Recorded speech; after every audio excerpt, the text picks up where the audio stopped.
Title po ng ating pangangaral po ngayon, mga kapatid, ay pinamagatan po nating Emmanuel.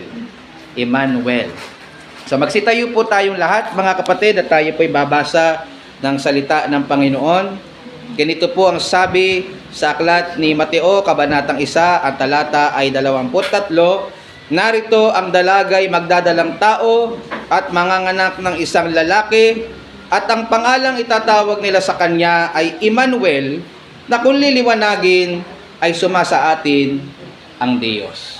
Ama namin Diyos, pagpalain niyo po nawa ang mga salita mong ipapangaral, magdulot ito ng kaligtasan sa mga tao na wala pa po nito, at katatagan sa mga taong iniligtas mo na.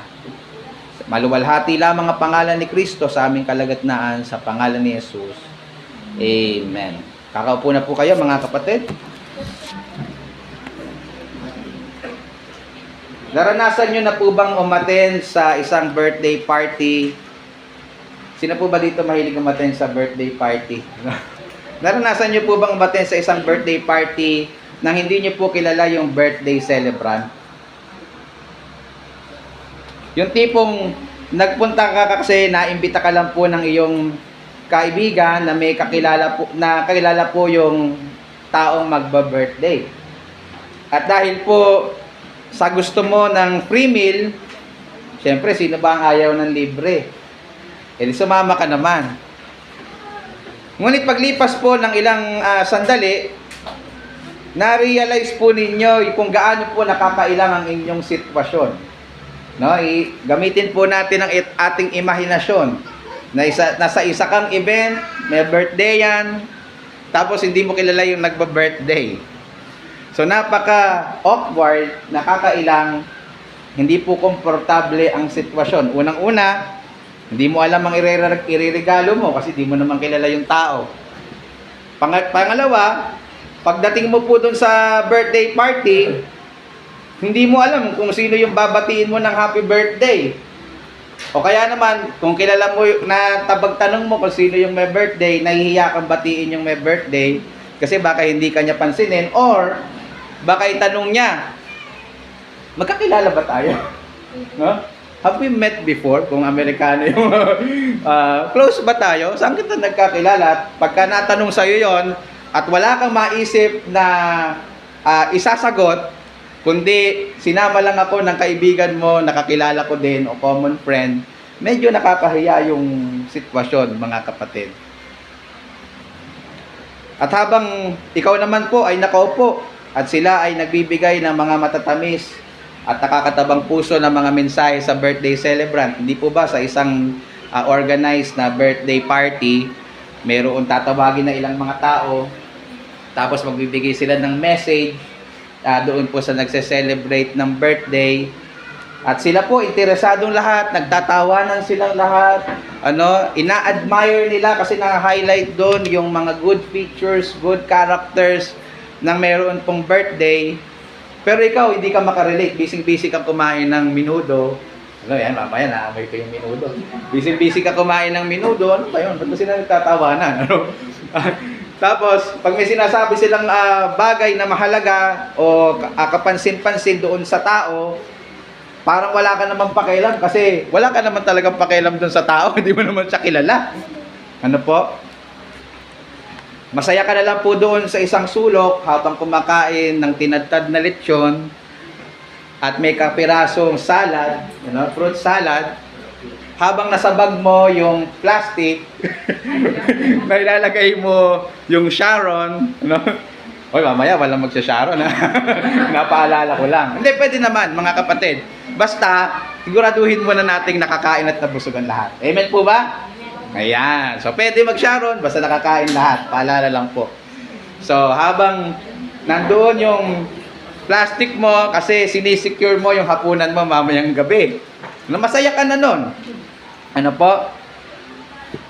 At alam nyo, mga kapatid, marami pong ganyang tao tuwing sasapit po ang Kapaskuhan. Marami pong nagse-celebrate ng Pasko o kapanganakan ng Panginoong Hesus, pero hindi naman po nila talaga personal na kilala ang may birthday. Marami pong nagdiriwang ng Pasko dahil lang po masarap yung pagkain, maraming regalo, maraming aguinaldo, kompleto ang pamilya, kadalasan, pero hindi po dahil sa Panginoong Jesus. Do you agree? Na-realize niyo po ba yon? Observe niyo po yung pag-celebrate nyo ng Pasko this past years. Bakit kayo masaya? Bakit kayo nag-celebrate? Bakit po kayo nagkaroon ng pagdiriwang? Marami pong mga tao ang nagdiriwang ng pagkakatawang tao ng Diyos, pero wala naman silang relasyon sa Kanya. Yan po ang malungkot na katotohanan. Para lang po silang umattend sa birthday yan, pero wala silang pake sa taong nagba-birthday.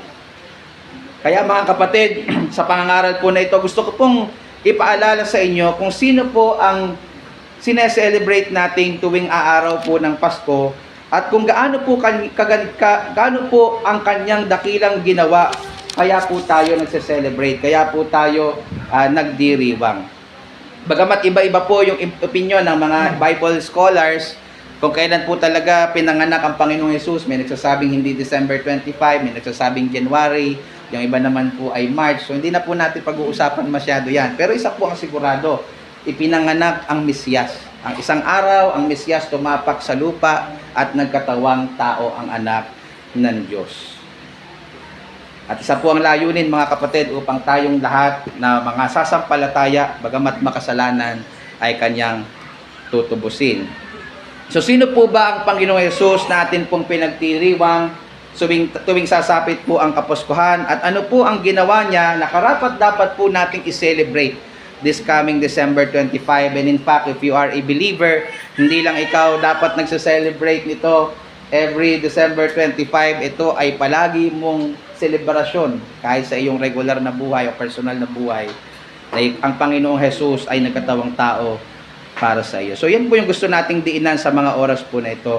Alam niyo po mga kapatid, yung talata po na ating pinag-aaralan ay bahagi po ng kasaysayan ng kapanganakan ni Jesus. Kung babasahin niyo po yung buong chapter 1 ng book ng Matthew, makikita niyo po diyan ang istorya, ang kasaysayan, kung paano po ipinanganak ang ating tagapagligtas.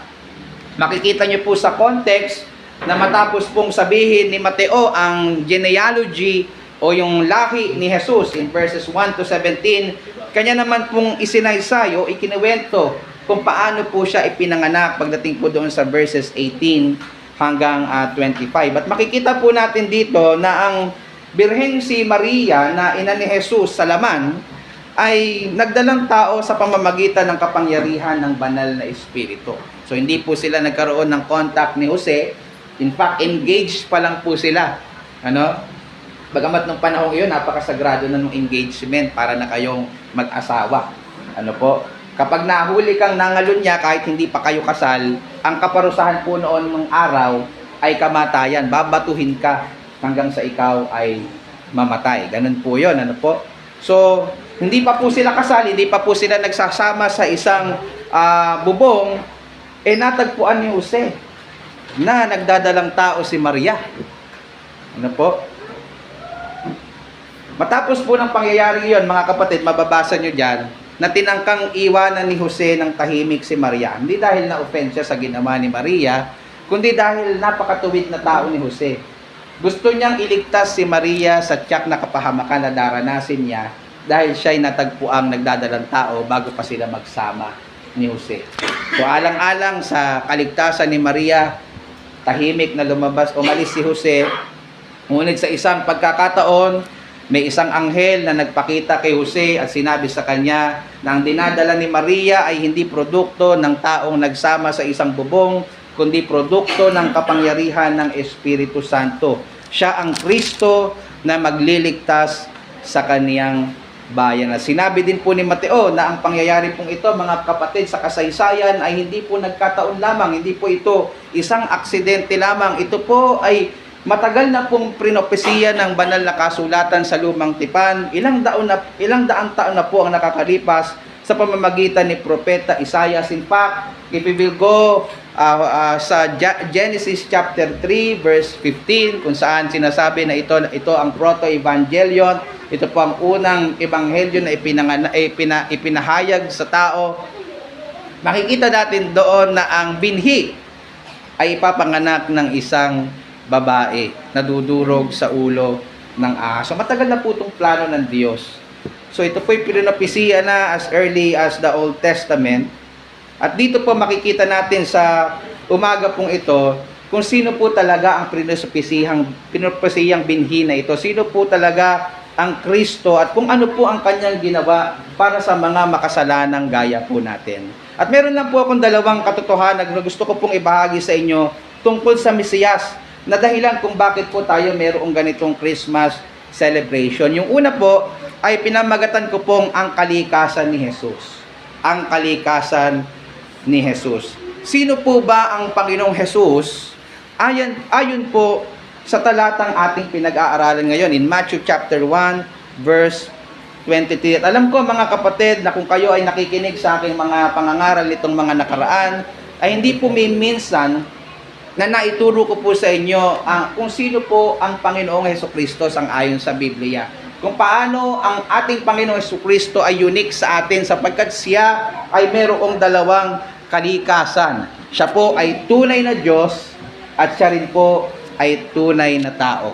Siya po ay fully God and fully man. Yan po yung naituro ko na po sa serye nating pag-aaral sa Juan, particularly in John chapter 1. Ngunit gusto ko pong ipaalala sa inyo, mga minamahal, minsan pa, ang napakahalaga pong katotohanan ito sapagkat yung katotohanan pong ito tungkol sa kalikasan ng Panginoong Hesus ay maaari pong makaapekto sa kalalagayan ng ating kaluluwa sa walang hanggan. Nare-realize niyo po ba gaano kahalaga na hindi ka magkamali sa pagkakakilala sa Panginoong Hesus? Pagka nagkamali ka kung saan mo i-invest ang iyong pera, ang at stake lang doon yung investment mo, yung pera mo. Kapag nagkamali ka kung saan mo itatayo ang iyong bahay, ang at stake lang doon yung bahay mo, no? Pero pag nagkamali ka ng iyong knowledge about our Lord Jesus Christ, kung sino po siya, ang at stake po doon ay ang walang hanggang kalalagayan ng iyong kaluluwa. So kung mahal mo ang iyong kaluluwa, hinihikayat kitang makinig kang mabuti at huwag mo mawaglit ang katotohanan kung sino po ang Panginoong Hesus. So sa talatang 23, makikita po natin ang katuruan kung sino po talaga ang Panginoong Hesus gaya ng inaral na po natin in John chapter 1. At unang katotohanan po na mapapansin niyo po sa talatang ating pinag-aaralan ay ang pagiging tao ng Panginoong Hesus. Ang sabi doon ulit sa verse 23, narito ang dalagay magdadalang tao at manganganak ng isang lalaki. Hinto po muna tayo doon mga minamahal. Dito mababasa po natin na ang Panginoong Hesus, gaya po ng isang ordinaryong tao, ay pinanganak ng isang dalaga na walang iba kundi si Birheng Maria, ayon po doon sa verse 18. Bagamat kakaiba po sa lahat ang kabanganakan ng Panginoong Hesus sapagkat siya po ay walang ama. Hindi kamukha natin. Sino po dito ang walang ama? Kaya naipinanganak na walang ama. Di pa lahat tayo pinanganak may ama. Pagka wala kang ama, ang tawag sa'yo, putok sa buho yata yun.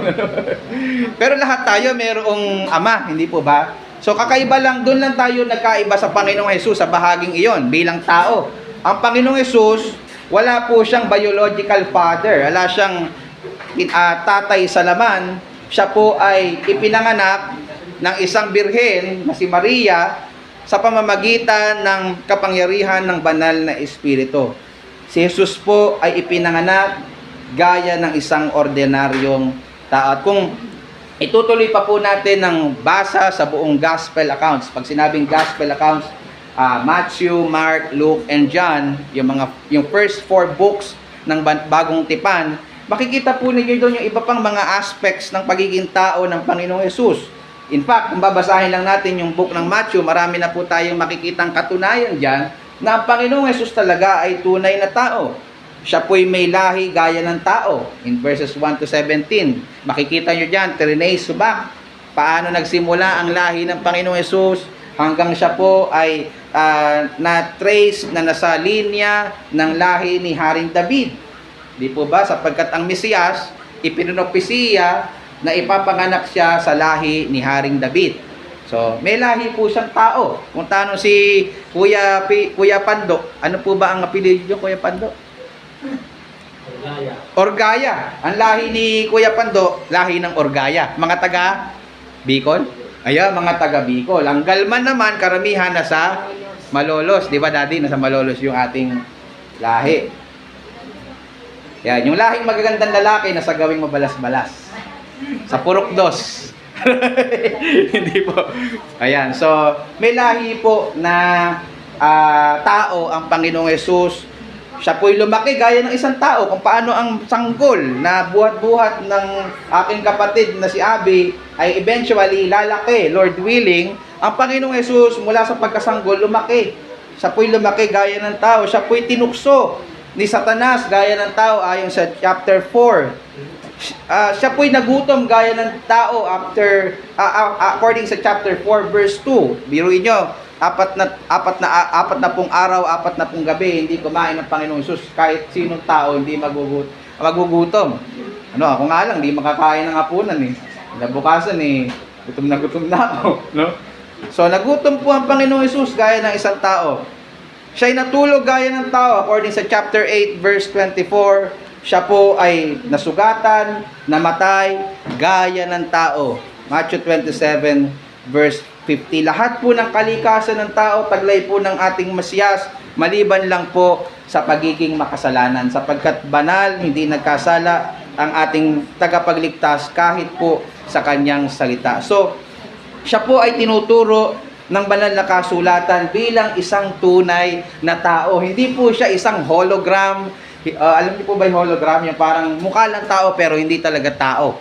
Ano, kung nanonood kayo, mahilig kayo sa mga sci-fi movies, hindi lang po siya ganun. Talaga po siyang mayroong buto, mayroon po siyang laman, sapagkat siya po talaga ay naging tao kagaya po natin. Ang sabi po ni Pablo sa Timoteo, Kabanatang 2, Talatang 5, sapagkat may isang Diyos at may isang tagapamagitan sa Diyos at sa mga tao, ang taong si Kristo Jesus.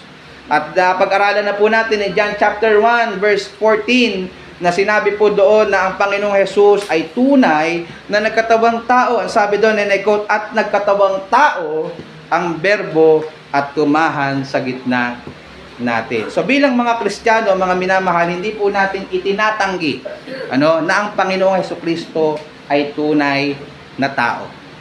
Sapagkat kung hindi po siya naging tao, hindi po siya mamamatay sa krus ng Kalbaryo para sa ating mga kasalanan. Pero ito po ang twist. No? Ito po ang dahilan kung bakit iba tayo sa mga iglesia ni Kristo.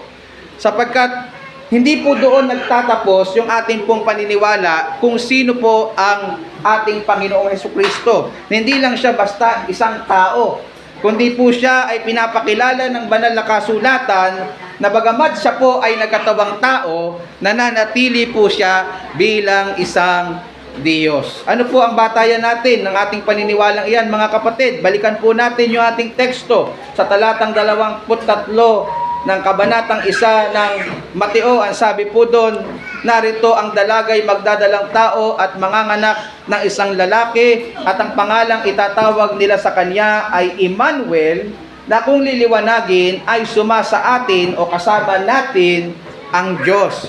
God with us. Sa wikang Ingles.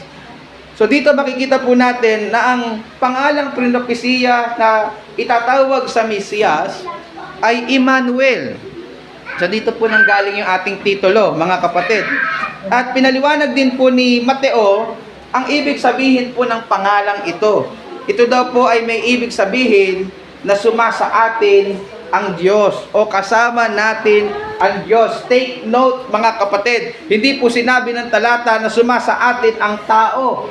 Ang sabi, suma sa atin ang Diyos. Bagamat nagkatawan tao ang Mesiyas, nagkatawan tao ang anak ng Diyos, nananatili ang kanyang kalikasan bilang isang Diyos. Sa makatuwid, mga minamahal, kahit nagkatawan tao ang Panginoong Hesus at nakasama ng mga sinaunang alagad, nananatili pa din ang kanyang kalikasan bilang Diyos. So ang Hesus, mga minamahal, na sineselebrate natin tuwing Pasko, ang Hesus na sinasamba po natin ngayon, ang Hesus na tunay na tagapagligtas, ang Hesus na kinikilala ng mga tunay na mananampalataya ay ang Hesus na Diyos at tao. God man. Ang tanong, mga minamahal, ito po ba ang kilala mong Hesus? Ito po ba ang kilala mong Jesus? Sapagkat sa panahon po natin ngayon, madalas ginagamit ang pangalang Kristo, pero iba po sa tinuturo ng banal na kasulatan. May nagtuturo na ang Kristo ay tao lang, may nagtuturo na ang Kristo ay anghel lang na na-promote, may nagtuturo na ang Kristo ay yes, Diyos, pero ginawa lang siya isang maliit na Diyos ng Ama. Meron pa nga Kristo sa sabungan eh. Kung mahilig kayong magsabong. So iba-iba, pag di sinabing Kristo, Kristo na talaga na tinuturo ng Biblia, kailangan, maliban sa alam mo ang pangalan ng Panginoong Hesukristo, alam mo rin talaga kung sino siya. Ano yung kanyang kalikasan. Ikaw ba ay tunay na kumikilala sa Jesus, na tunay na Diyos, at the same time, tunay na tao? Sapagkat ito lamang ang tunay na tagapagligtas. Kung iba dito ang iyong paniniwala kung sino si Jesus, hindi ka maliligtas ng Jesus na yon. So hindi ko na po papakahabaan ng turo po dyan, sapagkat alam kong naidiin ko na po yan ng maraming beses sa mga nakaraan po nating pag-aaral. So ngayon po, pag-aralan naman po natin. Kanina pinag-aralan natin ang kalikasan ni Jesus. Ngayon naman po sa panghuli nating punto, pag-aralan po natin ang misyon ni Jesus. Ang misyon ni Jesus. Ano po ba ang layunin ng Panginoong Jesus? Bakit po siya nagkatawang tao? Ano po ba ang dahilan talaga? Bakit po tayo may Christmas celebration? Ano po ba talaga ang misyon ng ating Panginoong Jesus? Bakit niya iniwanan ng kanyang kalwalhatian sa langit upang mag-anyong alipin at mamatay kagaya ng isang kriminal? Ito po ay kinuha, alam po ninyo, ang talata pong ito, mga kapatid, na atin pong pinag-aaralan sa verse 23, ay hindi po originally sinulat ni Matthew. Alam niyo po, ito po ay kinuha lang niya, sinitas lang niya mula sa lumang tipan, particularly in Isaiah chapter 7, verse 14, kung saan ang propeta Isaias ay nagpopropesiya tungkol sa darating na Kristo. At yan po yung makikita natin kung itataas lang po natin yung basa. Tayo po ngayon na nasa verse 23. Tataas nyo lang po yung basa sa verse 22. Ang sabi po dyan, at nangyari nga ang lahat ng ito, yung pertaining sa pagbubuntis ni Virgin Mary, upang maganap ang sinalita ng Panginoon sa pamamagitan ng propeta. Sinong propeta?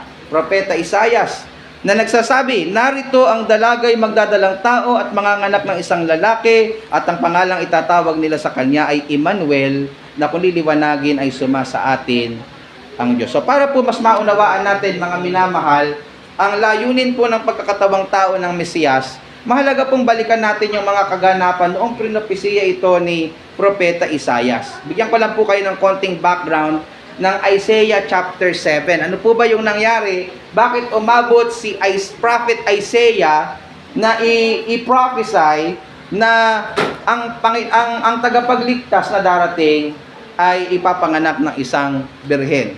So nang isinulat po ni Propeta Isaias yung kanya pong propesiyang ito, nahati na po ang bansang Israel sa dalawa. Pamilyar po ba kayo sa kasaysayan ng Israel? Nahati po yung bansang Israel na sa dalawa. Yung nasa gawing norte, Northern Kingdom, niretain nila yung pangalang Israel. Yung nasa Southern Kingdom, tinawag po nila ang kanilang sarili na Huda. Ano po? So 7 siglo po bago ipanganak ang Mesiyas. So that's about 700 years. Nagsanib puwersa po ang hari ng Israel na si Peka at ang hari ng Syria na si Rezin. At ang kanila pong dahilan ng pagsasanib puwersa ay upang sakupin ang Huda na noong panahon pong iyon ay pinaghaharian po ni Haring Ahaz. So gusto ng hari ng Israel ng Syria at ng Syria na patayin po ang lahat ng hari ni David. Kasama na po si Ahaz.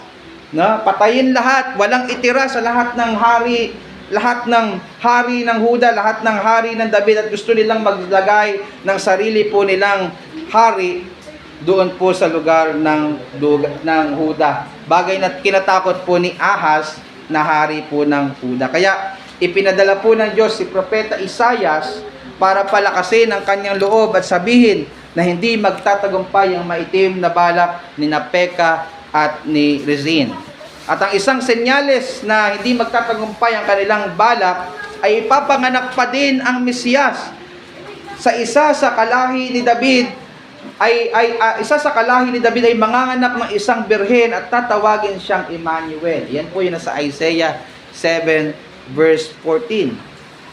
At pagdating po sa bagong tipan, fast forward sa New Testament, particularly in Matthew chapter 1 verse 21, tataas nyo lang ulit yung basa from verse 23. Ipiniliwanag po doon na hindi po ang pisikal lang na lahi ni David ang bayang Israel ang gustong iligtas ng Diyos. Nais niyang iligtas ang kanyang bayan, namely, ang mga taong sasampalataya sa Panginoong Jesucristo, ang iglesia na binubuo hindi lang ng mga Hudyo, kundi ng mga Griego o mga Hintil na kagaya natin, na mga makasalanan, na magtitiwala sa Mesiyas, na magtitiwala sa anak ng Diyos na namatay sa krus ng Kalbaryo. Ang sabi po sa Mateo 1:21, at siya, si Virgin Mary, ay manganganak ng isang lalaki at ang pangalang itatawag mo sa kanya Jesus, sapagkat ililigtas niya ang kanyang bayan sa kanilang mga kasalanan. Nakuha niyo po ang misyon ng ating Panginoong Jesus. Nagkatawang tao siya para iligtas tayo sa ating mga kasalanan. Dito po, klaro ang misyon ng ating Panginoong Hesus, kaya po siya nagkatawang tao, nagkatawang tao mga kapatid. Siya po ay nagkatawang tao, hindi lang po para gumawa ng isang holiday. Siya po ay nagkatawang tao, hindi lamang po para sa 13th month pay. Siya po ay nagkatawang tao, hindi lamang po para magkaroon ng magarbong kainan. Siya po ay nagkatawang tao, hindi lang para magkaroon ka ng aginaldo, bagong damit, cellphone at mga mamahaling laruan. Kapatid, kung ito po ang dahilan, kaya ka po nagse-celebrate ng Kapaskuhan, you are missing the point. You are missing the point. Naliligaw ka, kapatid. You are missing the reason for this season. Sabi nga ng iba.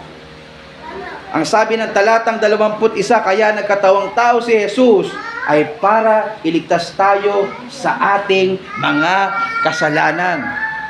Ano pong ibig sabihin nito, mga kapatid? Ibig sabihin, dahil sa sakripisyo ng ating Panginoong Hesus sa kanyang pagkakatawang tao upang mamatay sa krus, hindi mo na daranasin ang kaparusahan, hatol at puot na nararapat mo sa iyo dahil sa iyong mga pagsuway, sapagkat binata na itong lahat ng ating Panginoong Hesus sa krus alang-alang sa iyo. Ibig sabihin, mga kapatid, kung ikaw ay sasampalataya ngayon sa Panginoong Jesucristo, mapapatawad ang lahat ng iyong mga kasalanan, gaano man ito kalaki, gaano man ito karumal-dumal, at gaano man ito kahiya-hiya.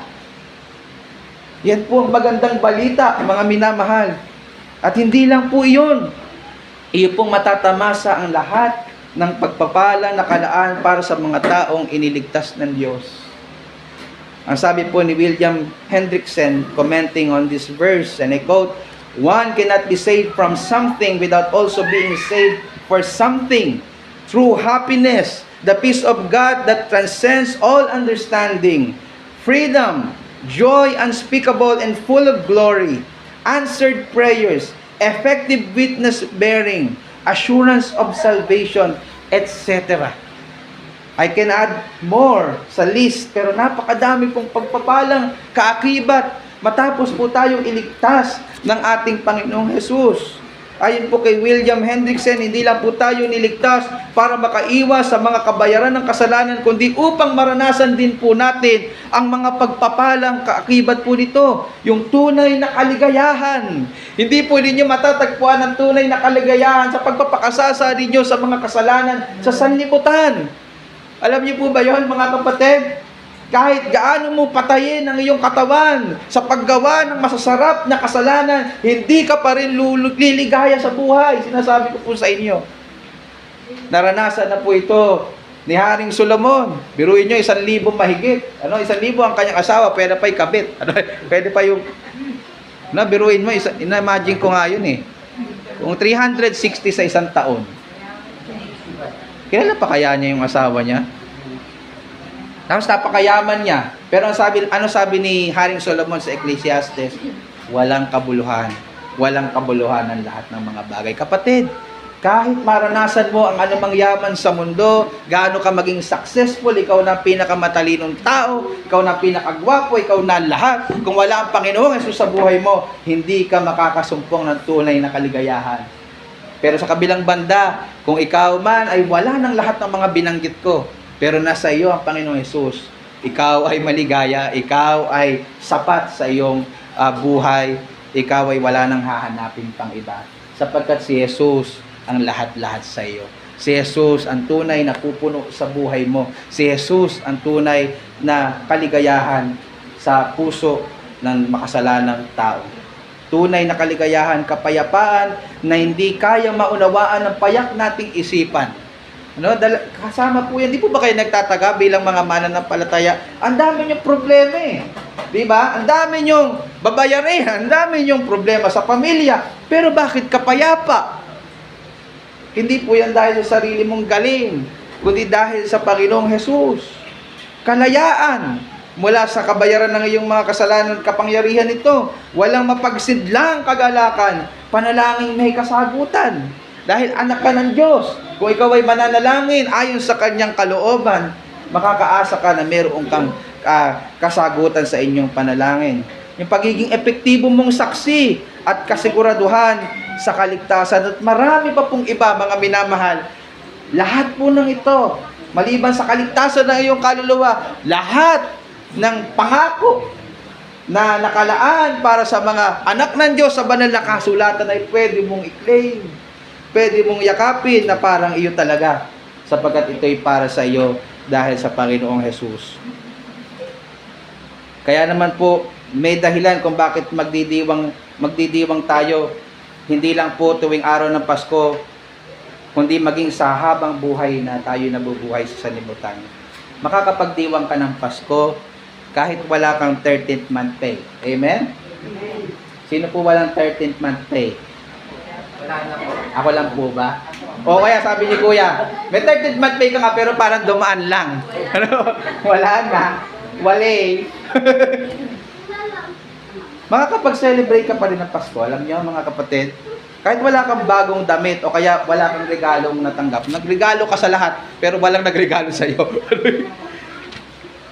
Kahit po hindi masagana yung Noche Buena mo, kahit po marami kang utang, o kahit hindi ka nakapagpariban, no?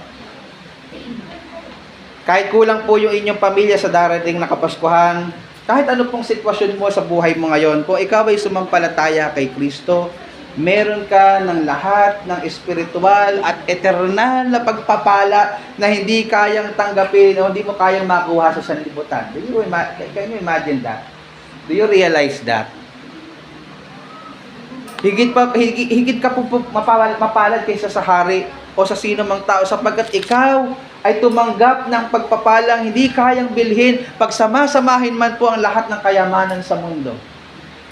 Minsan kasi nagpo-focus tayo dun sa wala. Yung mga wala tayo. Pero kung ikaw ay mananampalataya, ba't di ka mag-focus doon sa meron ka na hindi na maaalis sa'yo? Yung iyong kaligtasan at iyong estado sa harapan ng Diyos dahil sa Panginoong Hesus. No, yung Noche Buenang masasarap, no? Kinabukasan, mabaho na yan. Kainain mo? No? Yung pera, bilis maubos. No, nung karaan, ang daming pera ni Mrs. eh. Pagka separate ng mga bill, wala na. Dahil pala, ano? Ba't magpo-focus? Ba't di ka mag-focus doon sa bagay na tinanggap mo dahil sa pagkakatawang tao ni Jesus? Yung iyong kaligtasan. So kapatid, sa pagse-celebrate po ng araw ng Kapaskuhan sa isang linggo, sana kilala mo ang birthday celebrant. At alam mo kung bakit mahalaga ang kanyang kapanganakan. Sana ito yung maging dahilan ng iyong pagdiriwang hindi lamang po tuwing December 25, kundi habang ikaw ay nabubuhay sa mundong ibabaw. At hindi po yan mangyayari kapatid kung hindi ka patunay na naglalagak ng iyong pagtitiwala sa Panginoong Hesus. Kaya gusto kitang i-encourage, dalangin ko, nagtiwala ka na sa Kanya at naranasan mo na yung kaligtasang daladala ni Emmanuel o ng ating Panginoong Hesukristo. Kapag ikaw sumampalataya sa Kanya, hindi ka na mag-iisa sa buhay. Sapagkat ang ibig sabihin ng Emmanuel, kasama natin ang Diyos. Kasama mo siya sa mga pagsubok na pinagdadaanan mo ngayon. At dumating ka man sa punto na ikaw ay mamamatay at haharap sa iyong manlilikha sa araw ng paghuhukom, makakaasa ka na kasama pa rin ang Emmanuel. Kasama mo pa rin ang anak ng Diyos at ikaw ay papapasukin niya sa kanyang kaharian.